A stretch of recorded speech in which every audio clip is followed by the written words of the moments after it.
Jack the Ripper is history's most famous unsolved murder case, and 136 years later we still don't know who he was.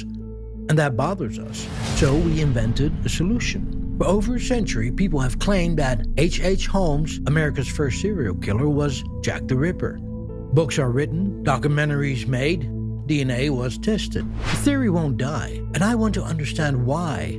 Not whether Holmes was the Ripper, I'll show you the evidence is clear on that, but why we need him to be. Because what that need reveals about us is more disturbing than anything Holmes ever did.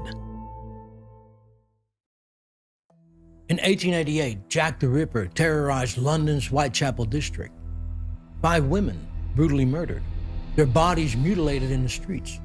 The killer was never caught. 5 years later, in 1893, Chicago police discovered something horrifying. A building designed specifically for murder. Inside were trapdoors, gas chambers, and in the basement, crematorium. The owner was Herman Webster Mudgett, better known as H.H. Holmes, America's first serial killer. 2 of history's most infamous killers, separated by an ocean in 5 years. Or were they?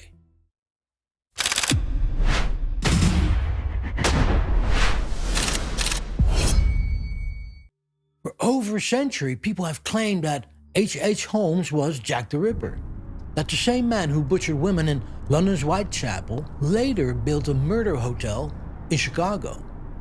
The theory keeps coming up. Books are written about it. Documentaries investigated. Amateur detectives claim they've finally proven it. So, I want to look into that theory. Not to solve it, but to understand why we can't stop trying to connect these 2 killers. Because the real question isn't whether Holmes was the Ripper. The question is, why do we want him to be? Okay, let's look at the evidence that make people think Holmes could have been the Ripper, because there is evidence, not a completely baseless theory. In 1888, when Jack the Ripper was active in London, H.H. Holmes was 27 years old. And according to supporters of this theory, Holmes was in England during that exact period. Proponents point to claims that Holmes traveled to London in 1888 on business, supposedly learning new techniques for life insurance fraud, and they argue the dates of his trip overlap with the Ripper murders. The Ripper's first victim was Mary Ann Nichols, killed on August 31, 1888. The last was Mary Jane Kelly, killed on November 9, 1888. If Holmes was indeed in London during that window, timeline works. Now, that's not proof, but it's the foundation the entire theory relies on. In 1888, when Jack the Ripper was active in London, Holmes was 27 years old, and Holmes was in England during that exact period. Both killers demonstrated surgical knowledge. The Ripper's murders showed evidence of anatomical understanding. Organs were removed and cuts were made with confidence. Holmes had medical training. He attended the University of Michigan Medical School. He studied anatomy. He knew how to dissect human bodies. The level of knowledge required for the Ripper murders wasn't expert, but it was above average. The knowledge someone would have who'd spent time with cadavers, someone who understood human anatomy from the inside. Holmes was that guy. Both killers targeted vulnerable women. The Ripper killed prostitutes in Whitechapel, women who were poor, desperate, and unlikely to be missed. Holmes's known victims include many women in similar situations. Women traveling alone, women without family connections, women who wouldn't immediately be reported missing. This wasn't coincidence. Both killers understood that certain victims were safer to target. Women whose disappearance wouldn't trigger immediate investigation. Women who were already outcast by society. They used the same pattern, target the same victims. Some investigators have compared Holmes's handwriting to the letters supposedly sent by Jack the Ripper to newspapers and police. The most famous Ripper letter, the Letter from Hell, contains certain characteristics that some claim match Holmes's writing style. The way certain letters are formed, the spacing, the pressure of the pen. Mr. Lusk, sir, I send you half the kidney I took from one woman, preserved it for you. The other piece I fried and ate. It was very nice. I may send you the bloody knife that took it out, if you only wait a while longer. Signed, Catch Me When You Can, Mr. Lusk. But handwriting analysis is controversial and often unreliable. Nonetheless, supporters of the Holmes theory point to these similarities as additional evidence. Now, what really fanned the flame of this theory is that the Ripper stopped killing abruptly in November of 1888. After Mary Kelly's death, the murders ended. No more victims, no explanation, no villain. Around the same time, Holmes left London and returned to the United States. He arrived back in Chicago and began construction of what would become his murder hotel. Now, the timing is suggestive. The Ripper disappears from London. Holmes appears in Chicago. And a few years later, Holmes is killing women in methods that require the same anatomical knowledge the Ripper used. Both men were methodical killers. Both planned their murders carefully. Both understood how to avoid detection by targeting marginalized victims. Both showed no remorse. Both continued killing. Holmes stopped, obviously, when he was arrested. The Ripper, well, we don't know why he stopped. Either way, the psychological similarities are striking. If you were to create a profile of each killer based on their crimes and leave out inconvenient stuff, you'd end up with roughly the similar description. And here's a detail that often gets overlooked. Both killers may have had financial motivations. Holmes killed for money, that's obvious. He murdered people to collect on life insurance policies. He killed business partners to steal their assets. With every murder, he had profit in mind. Now, some researchers have suggested that the Ripper murders might have been connected to a medical organ trade. In Victorian London, there was a black market for human organs needed for medical study. Some of the Ripper victims had organs removed that could have been sold. If Holmes was in London learning insurance fraud techniques, he might have discovered this organ trade. The Ripper murders might have been practice runs or just a side hustle. Now, when you lay all this out, the Holmes as Ripper theory starts to make sense. He was there, he had knowledge, he targeted similar victims. Timeline matches, and his psychology fits. It's compelling enough that serious researchers have spent decades investigating this connection. Books have been written, forensic experts have weighed in, DNA testing has been attempted on letters and evidence. The theory won't die because there's just enough evidence to keep it alive. But here is where it falls apart. The problem with the Holmes-Ripper theory isn't that there is no evidence for it. It's that the evidence against it is overwhelming. Once you look closely at how these two killers actually operated, the theory falls apart. Jack the Ripper killed quickly, violently in public spaces. His murders were frenzied attacks in dark alleys. He worked fast, left the bodies where they fell, and displayed them for the world to see. Holmes killed slowly, methodically, in complete privacy. His murders were carefully planned. He lured victims into his building, trapped them, and killed them in ways that left no public trace. He disposed of bodies in his basement's crematorium or sold the skeletons to medical schools. Nobody saw the murders, nobody found the bodies, not until the police searched his building years later. These aren't variations of the same method. These are fundamentally different approaches to killing. The Ripper's murders were about display, about shock, about making a public statement, even if we don't understand what that statement was. Holmes's murders were about concealment, about profit, about making people disappear so completely that no one ever knew they had been killed. Holmes killed for money. Every single documented Holmes murder had a financial motive. Insurance fraud, theft, eliminating business partners. He was a con man who occasionally killed people for profit. Jack the Ripper's motivations remain unknown, but clearly it wasn't financial. The victims had nothing to steal. No insurance policies, no assets. Whatever drove the Ripper, it wasn't profit. But they couldn't accept that, so when researchers couldn't find a financial motive for the Ripper, they invented one. The organ trade theory exists solely because we needed Holmes and the Ripper to share a motivation. Because shared motivation means the same killer. because if they are one, the mystery is solved. Even though, as I earlier pointed out, people say that the motive might be financial, the organs taken had almost no black market value by 1888. The Anatomy Act of 1832 had largely solved the body snatching crisis by allowing unclaimed bodies to go to medical schools legally. By the Ripper's time, London's teaching hospitals had a stable supply of cadavers. A uterus or kidney removed in a back alley, contaminated and without preservation, was worthless to any legitimate hospital. Therefore, most researchers agree that the Ripper had sexual motivations. The mutilations, the targeting of prostitutes, the displays all suggest a psychosexual component. Holmes showed no evidence of sexual motivation in his murders. He had affairs with many of his victims before killing them, but the murders themselves weren't sexual acts. They were business transactions. He was a pure psychopath, void of any emotion. The Ripper was a sadist who got sexual gratification via penetration with a knife. These are two completely different psychological profiles. The Ripper took enormous risks, killing in public spaces, attacking in dark alleys where anyone could have walked by.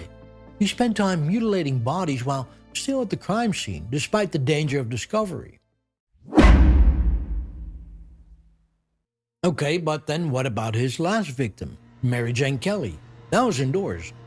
Researchers believe that wasn't so much about not getting caught, but more about having the time to finish his monstrous display.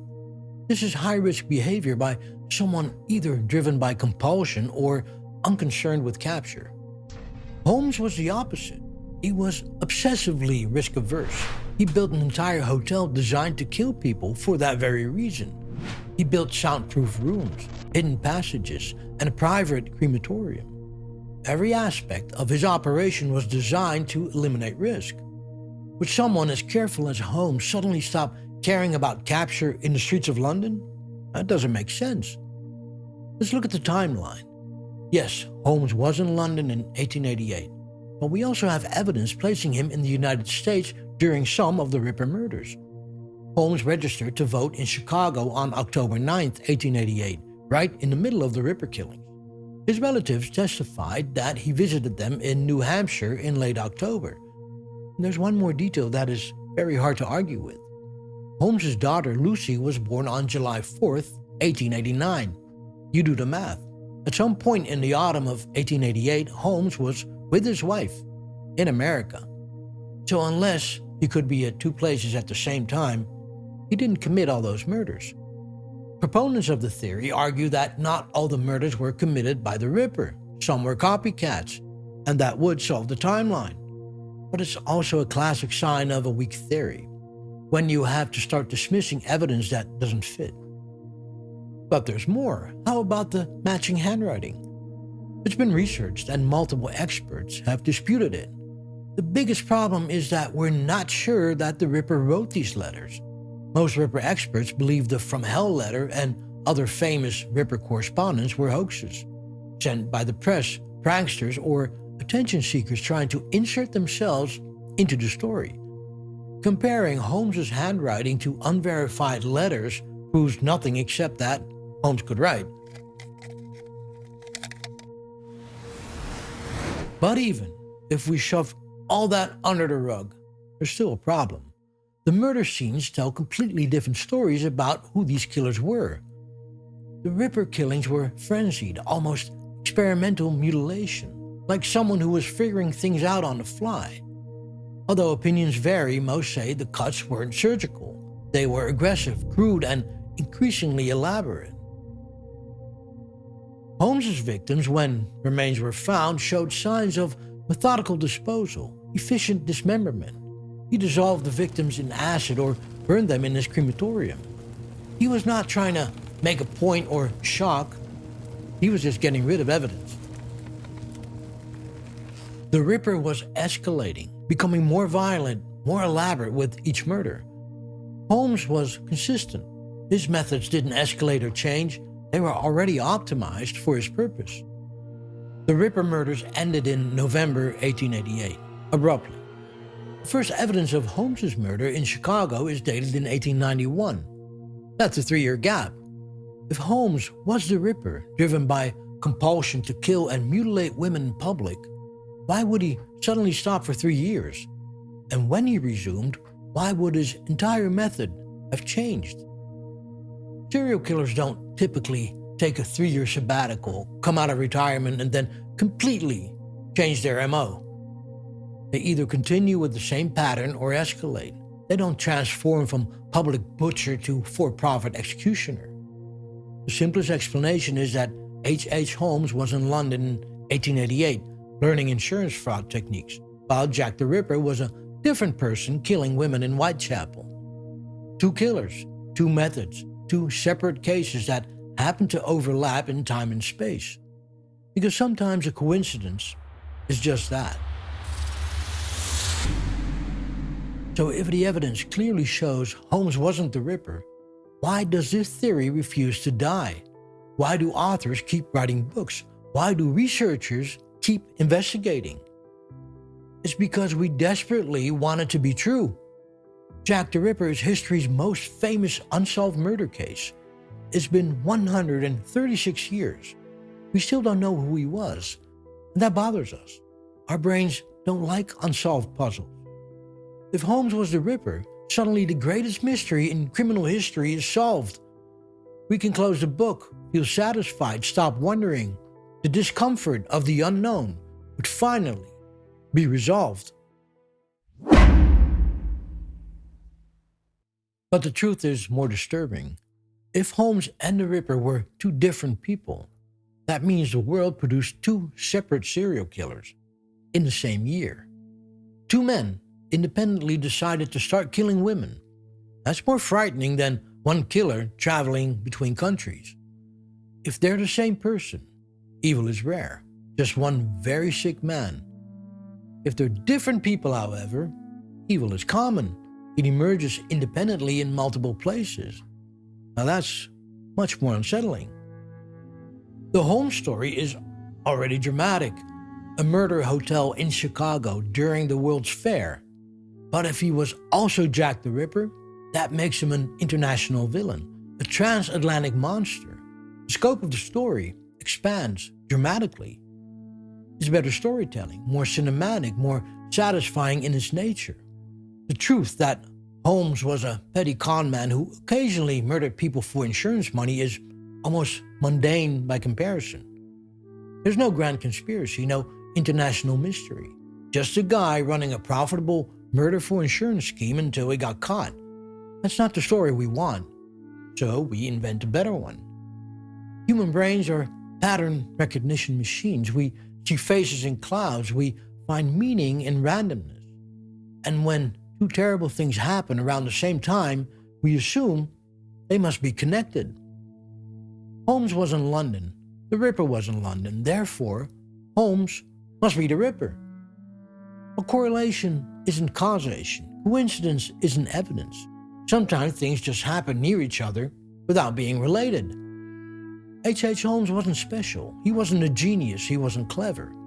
He was a man who realized he could make money by murdering people and collecting insurance. And he built a building that made that easier. He got away with it for a few years and then he got caught. If he were also Jack the Ripper, he'd be special, unique, one of the most prolific killers in history. But he's not. He's just one of many killers, competent enough to avoid detection for a while, but in the end, he got caught by ordinary police work. And that is somehow more disturbing than any grand mystery. H. Holmes was not Jack the Ripper. The evidence is clear. The methods were different. The motivations were different. The psychology was different. They were 2 separate killers operating in 2 different countries. But yet, we keep trying to make them into one person.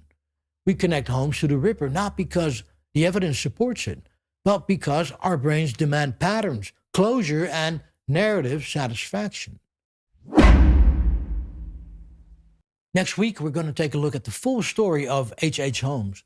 Not the international monster, but the real man, his actual crimes. Was the murder hotel really built for that purpose? What's his psychological profile? What made him think that killing people for profit was just another business opportunity? Because the real Holmes, I think, is more disturbing than any theory about him being the Ripper.